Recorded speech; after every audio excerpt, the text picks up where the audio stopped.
Assalamualaikum. Welcome, sir. How are you feeling today, Shoaib? Alhamdulillah. Can you please introduce yourself? So I'm Shoaib from Gambart, district Hypermeer Sindh. I have completed my matriculation from my hometown, intermediate from Cadet College Panwakil, and BS Honors Political Science from University of the Punjab Lahore. During my studies, I actively participated in co-curricular activities and represented my university at various career forums, national and international conferences. Soon after my graduation, I remained engaged in my family business that gave me an opportunity to travel different countries and meet people across the globe. Driven by the passion for social impact, I also craft a particular plan for the rural development and poverty alleviation in my area, which is particularly financed by my family's Zakat, Sadaqah, and interest-free loans, through which we have elevated more than 23 families out of poverty. Currently, I'm working on a bigger community project that is related to the elimination of beggary in my area. Apart from these activities, I also pursued my goal for civil services. I also successfully managed to secure 24th merit position in the recent CSL special exam by securing 200 marks in interview and 691 in written. However, I remain unallocated due to limited seats of Sindh ruler. Again, I'm here before this Gauti banner to finally decide my destiny. Shoaib, what exactly is your family business in which you have been playing a part? So it is related to import. So the particular product is renewable energy, solar panels. Okay. And how are you, running that charity stuff? I mean, how are you going about it? So it is driven by a passion, and I think it is the greatest motivation from my father. And again, my father is motivated from Dr. Mohammad Yulis, who have also drafted plan for Grameen Bank, who is currently serving as political head of Bangladesh.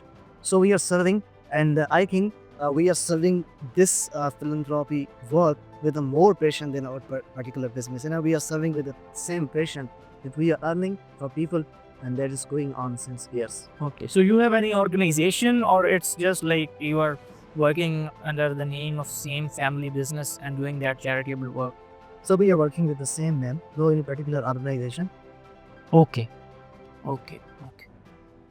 So can you tell me about this whole wheat crisis that we have seen, and how has it impacted farmers? And what policy measures would you suggest about it? So starting from the crisis that we have faced, recently there was a report and comparative analysis that what we other farmers invested during the production of wheat and what they get. There was a very simple analysis and that was they invested nearly 80,000 on wheat production on a per acre. However, they just get 82,000 in return. It means there is no particular profit in this business. Or we can say they are just living a life on just production in this eating for the personal use. It means this agriculture sector is not serving the real cause, which is basically we are working for the economy. Why this is happening? This is happening. First reason is climate catastrophe that is we are facing, and the second, attached with it, we are not digitalizing this agriculture sector. That's why we are not getting too much returns that are basically focused on. So how can we resolve this problem? And again, we can resolve this problem by taking measures which are basically caused by the anthropogenic measures related to the climate. And we are taking measures. We have allocated much amount in the recent budget related to the mitigation and also adaptation. Second, again, that is digitalization and adaptation of technology. And we are also working on that. That is related to the sprinkle system and also seed technology. So by taking these measures, we can easily get out of this. Okay. Fair enough. So what is trickle down economic model? Sir, I don't know the particular definition of this term. However, I can just explain it. This model means a trickle down effect from starting from the monetary institution to the public, and starting from the policies to the effect to the public, who are basically the consumer. So I can Or starting from some particular businesses, yes, bigger businesses, bigger conglomerates, and then you fund them, and then I mean this can be the other way around as well. Yes, it is very generic term and related to the trickle out effect. And effect can be started from anybody and can affect any of the relevant personal organization. Okay. So what are your preferences So my first preference is Pakistan Administrative Services. What qualities do you have that you think make you an ideal candidate for Pakistan Administrative Service? So the first quality is my convention, and that is again relevant to my the activity that is related to the philanthropy. I am too much motivated to serve again and to just to increase the scope that I'm doing, and that is I'm too much concerned about the domestic issue that I think I would have much authority, much broader scope to resolve such domestic issues. Starting from the first one, that is health, education, and also poverty, and the fourth one is my concern, that is recent concern is related to the bakery. So I think it will give me a broader scope and also broader funds and also infrastructure and everything that I can serve better. Second reason is my basically my academic background. That is, I'm a political science graduate, so it is mostly related to the policy making and understanding of the governance issue. So I can, I think I can serve better if I use by these academic activities and academic backgrounding services. Okay. Sure. What is you would take on this ongoing conflict between Rwanda and Congo? Sir, I'm sorry, I don't know what is going on in Rwanda. If it is not related to the ethnic issue, right? Okay. Uh, can you tell me of any UN mission that is working in Pakistan? No, sir, I can't. Because I can recall the mission of Pakistans that are working in other countries like Congo and Bosnia. We have worked in crisis, the crisis faced in Bosnia and other Slovakia even also. But I don't know the particular missions of UN that are working in Pakistan. Okay, no problem. Uh, you opted for constitutional law. Right. Why is American Senate called the most powerful upper house in the world? So there are various reasons, but the most important and also the interesting reason is that they are directly elected, and the directed elected house with a limited membership, because there are just 100 senators and 2 senators from each state. So this direct election basically give them more power and authority related to the legislation.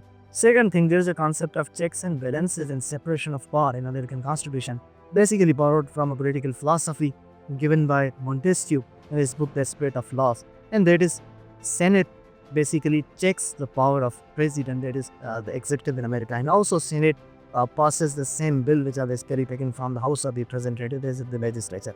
So these are the things that make Senate more powerful, and also it is called the powerful Senate of the world. Thomas Hobbes said that humans, they are selfish by nature. Do you agree with him, or do you think that there are certain other factors which make them selfish afterwards? Sir, he was a philosopher, and we can agree to disagree because after him there was another social contributor, which was John Stuart, which was J.J. Rousseau, which basically, and John Stuart Mill also. They basically believed in a second narrative related to the human nature. They believe that humans are good morally, and just the issue started from the division of and the distribution of resources and the issue of property that started basically the clashes. So that's why they needed something type of a contract form. They call this a social contract for better business of and of running affairs of a state. So I think I believe in a second narrative, that is human is not brutish, as Thomas Hobbes had mentioned in his book Leviathan. Okay. Um,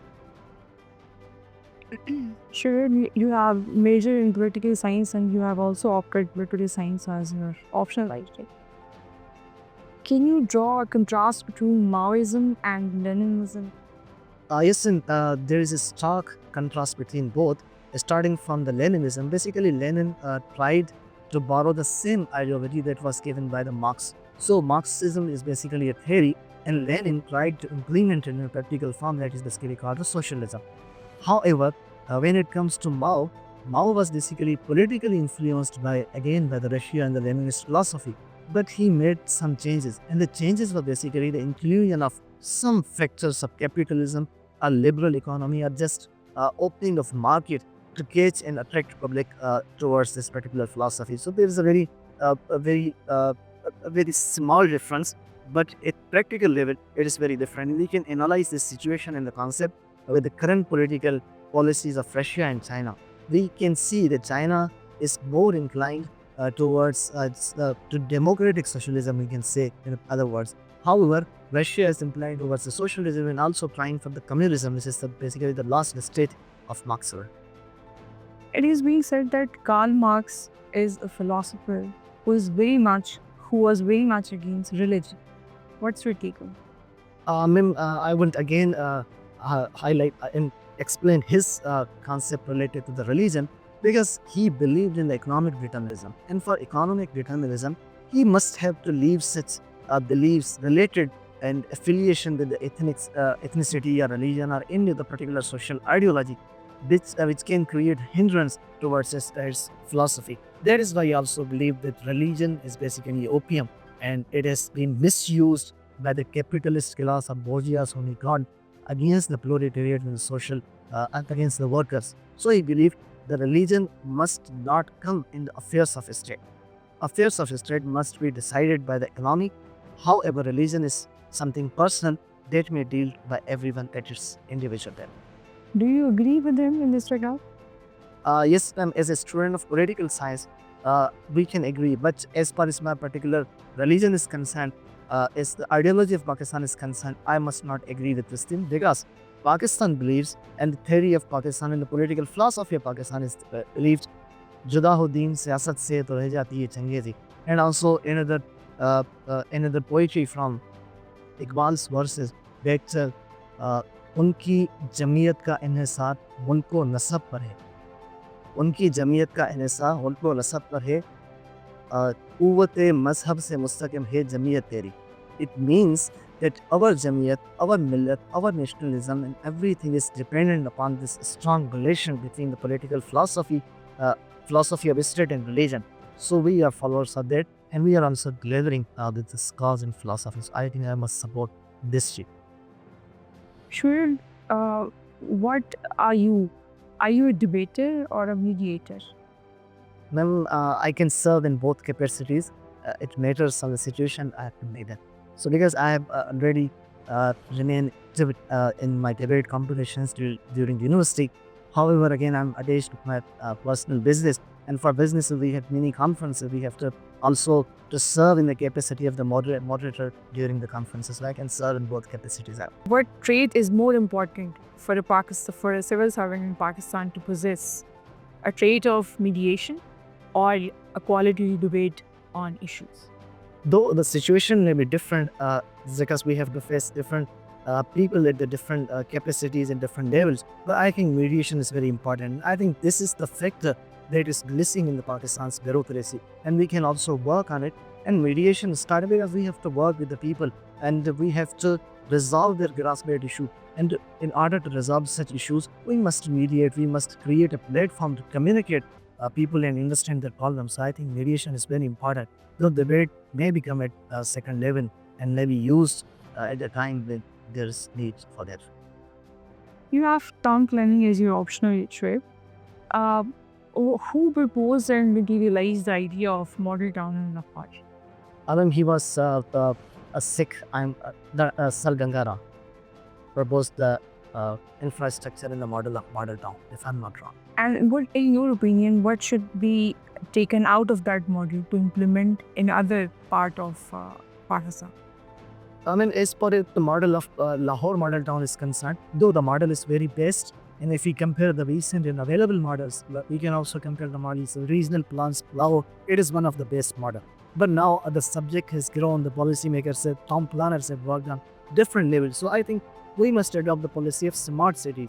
And recently, yesterday, Sindh government under the local government authorities announced a master plan for Karachi, and that aligns with the same spirit that is basically followed in the world related to the smart cities, because we are heading towards a technological storm. So in order to weather that storm, we must make our cities smart, and we work on intelligent transport mechanism and intelligent system to control the city from the crimes and issues we are facing. So I think we must adopt the model of smart cities than the model city of Brownie. What is urban sprawl and compare the urban sprawl of Pakistan with the neighboring countries, especially India and Bangladesh.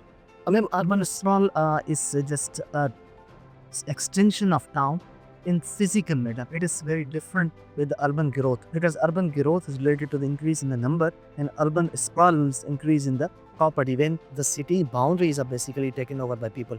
And if we compare the urban sprawl, though the regional countries like India is also facing the same issue like Pakistan, and we both have more than 10 mega cities, and mega city means a city has more than 10 million population, and when there are mega cities, it means the cities are urban sprawl. They are facing urban sprawling.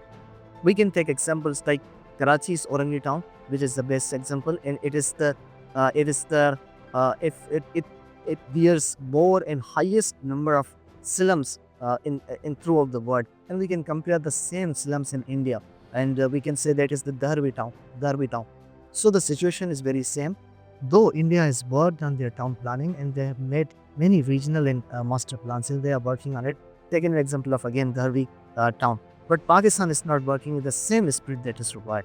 So that may be the difference of policy making and also working on the implementation level. The last question to you, Shoaib, is what do you understand when I say a house without windows?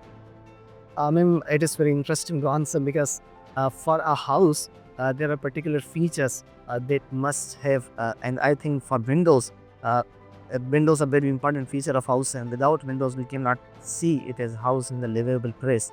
So I think it will be just a building. We can say we can name it with another infrastructure item, but not a house. Relate that to the concept of gender studies. It would be a bit difficult, but if you are leading towards that particular openness of mind and the liberal values, and also gender mainstreaming, and adaptation of all genders, all diversity related to the LGBTQs in the society. So we can say that society must be open and adaptable to arrange and also facilitate the issues, and also resolve the issues that are faced by the different minorities that related to the gender or any ethnicity or any particular gender-based deviant. Thank you, Shoaib. Thank you. What you said. So recently, the CN announced in constitutional bench in which seats have been distributed among different parties, and PTI and Sunni Sahad has been barred from giving NICS. Do you agree this decision it's based on logic, reason and legality, or it's totally a prejudiced decision in which government and establishment had some hands? Sir, because there are two kings and two narratives if we analyze this decision. One is constitutional narrative or legal narrative, and the second is public opinion. And that is the public opinion for that this issue is in discussion in public. However, the constitutional or legal matter is concerned, this decision is basically given by the Supreme Court of Pakistan and recently made Constitutional Court. And this decision also support the decision of Peshawar High Court also, and also the decision of Election Commission of Pakistan. So they decided this matter according to the spirit of Constitution, and also especially the 26th Amendment that was particularly in the case. So this is the constitutional decision, and we must follow to manage the affairs of the state. As far as the public opinion is concerned, it may be different, and we have to manage all differences within public. So because public opinion can be influenced by the political parties and the political narratives, and especially the media that is the agenda setter. So we must follow the model that's based on the legal and constitutional spirit. So I support this decision. You are attached to it, the business of import, and particularly solar panels. Pakistan is facing huge difference and a trade surplus, and export are not being as much as it should be, which used to be Pakistan one of the finest country of exporting textile materials. What's wrong with our exports and how can it be improved? Sir, as you have highlighted the trade imbalance that Pakistan is facing, and the recent economic survey says it is near to $22 billion, and there is big difference we are facing related to the economic crisis we are facing since years. So why we are facing this trade imbalance? It starts from we have not exploited the potential of markets that we can do in the Europe and also the America. And why we were unable to do that, that were related to the tariff policies of their countries and also the issues within the products from our side. Because we didn't focus much on the quality of products, and also there was a lack of particular checks and balances and the certificate related to the quality that are required. And even this issue is a concern of Pakistan's talks, trade talks with the United Kingdom that was going on in the recent days. So this quality control mechanism and in limited potential of Pakistani businessmen to explore the potential of these markets related to the Europe and America was major reasons.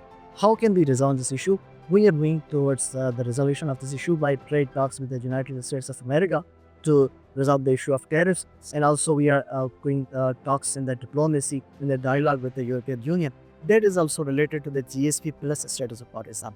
Third, the world basically pressurizing us on the 27th convention under GSP. They were basically the UN convention, and that they are related to the issues of minority, to the issues of labor laws, and the security of labor during this working mechanism. And the fourth one, that is the new entrant, that is the green technology. So we are working on that, and if we work on these issues by making some laws, but before making laws, we must treat the available laws in the true strict, so we can easily resolve these issues by taking these 4 ways.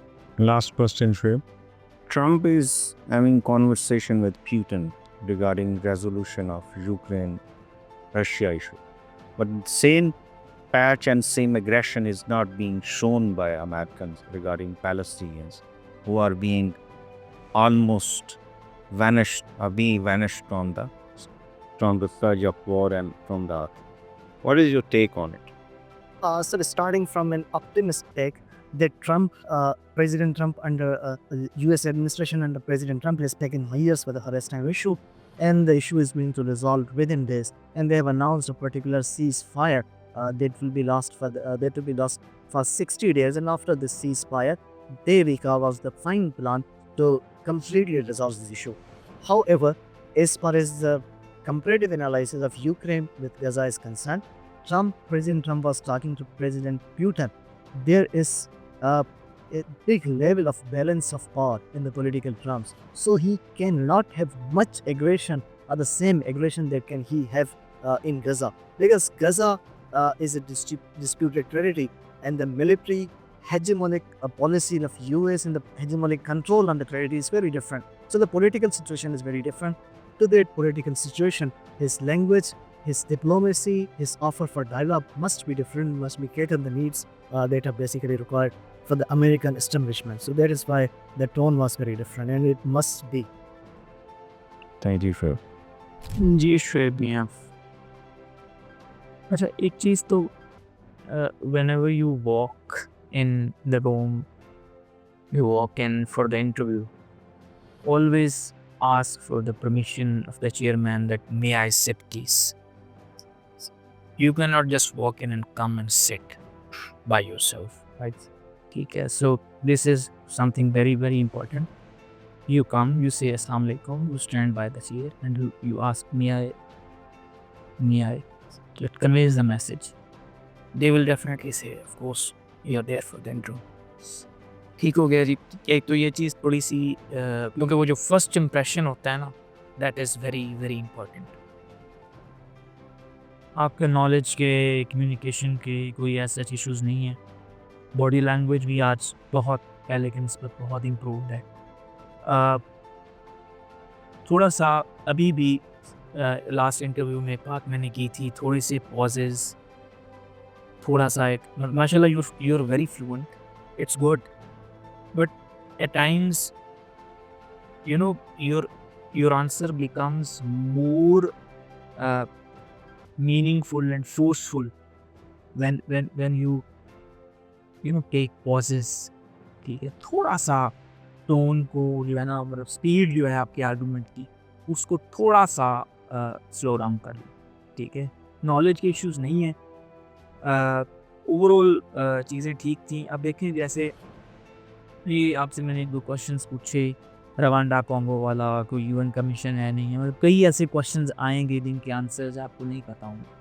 ठीक है, या मे भी पता भी हों, तो उसमें भी ये चीज़ है कि ऑलवेज बी माइंडफुल कि कुछ इंटरनेशनल इश्यूज ऐसे हैं जो कि एक CSS की कैंडिडेट से एक्सपेक्ट किया जाता है कि उसे पता होना चाहिए, स्पेशली अगर आप कोई पॉलिटिकल साइंस आपका सब्जेक्ट है, इंटरनेशनल रिलेशंस आपका सब्जेक्ट है, और फिर आपने जनरल नॉलेज जो करंट अफेयर्स उसमें मतलब it's major part of CSS। तो एक तो आपने इन पे थोड़ी रिसर्च करनी है जो आज मैंने आपसे पूछा है, ठीक है। बाकी इसके अलावा मेरी और कोई ऐसा ऑब्जर्वेशन नहीं है। थोड़ा सा पॉजेस ले हैं, और ये पहली walk in art body language बहुत बेहतर थी। बाकी माशाल्लाह you are an excellent candidate, but at times one thinks that I am an excellent candidate, and one becomes overconfident. So overconfidence is something that has a negative impact on your overall body language and the way you feel about yourself, ठीक है ना। Confidence is good, ठीक है। ये distinction ज़रूर ज़हन में आपने रखनी है। जी थैंक यू। जी सर वही जो सर में बात की थी कि you need to ask before kissing, ठीक है, वैसे नहीं बैठ जाना आपने, ठीक है। चेयर की साइड पे आके रुक जाए and then may I just stand here ask for the permission to work booking. दूसरा, while introducing yourself, you said कि I'm sitting in front of this body panel, this panel to decide my future. Destiny, in fact. Destiny. I mean, that was a very strong one. तो थोड़ा सा ना मतलब मुझे लगता है कि वो थोड़ा सा इनफॉर्मल हो सकता है, डोंट से अच्छा। बाकी सब पहले इंट्रोडक्शन बहुत अच्छा था, वो कि डिसाइड माई डेस्टिनी और फ्यूचर वाला चीज़ है थोड़ा सा। बाकी फेजिंग बहुत अच्छी है आपकी, यू फेस बेटर, और हैंड मूवमेंट भी बहुत बेहतर है, बॉडी लैंग्वेज आपकी बहुत रिलैक्स्ड है, ये माशाल्लाह वेरी गुड क्लाइंट है। बस साइकोलॉजिकल जो है उसमें आपने ख्याल करना है कि परफॉर्मेंस बिल्ड करते हुए और उसमें कुछ ख़राब नहीं करना। अदरवाइज आई मैं ज़्यादा I don't want to praise you for my things हो कि वो ज़रूरी बात कि you cross the fine line with me, you know, sailing for excellence and then being over confident about scan. तो बस वो फाइन लाइन क्रॉस नहीं करनी, ऑलवेज स्ट्राइव फॉर एक्सीलेंस, और वहाँ बैठे हुए भी try to come up with new ideas, new phrases, new you know points कि एक साइड पैटर्न से सवाल आया तो साइड पैटर्न से जवाब दी, ठीक है। अदरवाइज यू माशाल्लाह वेरी गुड कैंडिडेट, ज़्यादा चीज़ें इम्प्रूव करने की ज़रूरत नहीं है, लेकिन नॉलेज जितना भी बढ़ाते जाएंगे अच्छा है, मतलब उसमें कोई मजायका नहीं है कि वो नहीं ख़त्म हो जाना चाहिए, उसको ज़्यादा इम्प्रूव करते जाएंगे बस। Enough has been said, and I think it's enough. Again, वही के do not cross the line. Always be humble. And again, psychological is very important. Keep in mind, we have to come up strongly with the supervisors. If I would say today's interview, it was not good, as you had done before. I felt the same, sir. It was not at the best in Shrib, which we used to have. मैं उसमें पता नहीं अब क्या issue है, वो discuss later. Yes. But and again, do not expunge the last word. I would say ख़त्म करते करते आप लफ्ज़ खा जाते हैं, वो नहीं करना, अभी भी वो कुछ आ रहा है। Otherwise, everything is best. Mostly, when the most important is you just structured answer very brightly and very diligent. उनको पैराज में डिवाइड करके उनको मतलब एक चीज़ को डिफाइन होता है दूसरी वजह से। This is excellent and this same pace and same structure we need to continue. Knowledge is अल्हम्दुलिल्लाह फिट, फर्दर जितना इम्प्रूव कर ले वो बस, और दैट्स इट। इंशाल्लाह, best of luck, one C.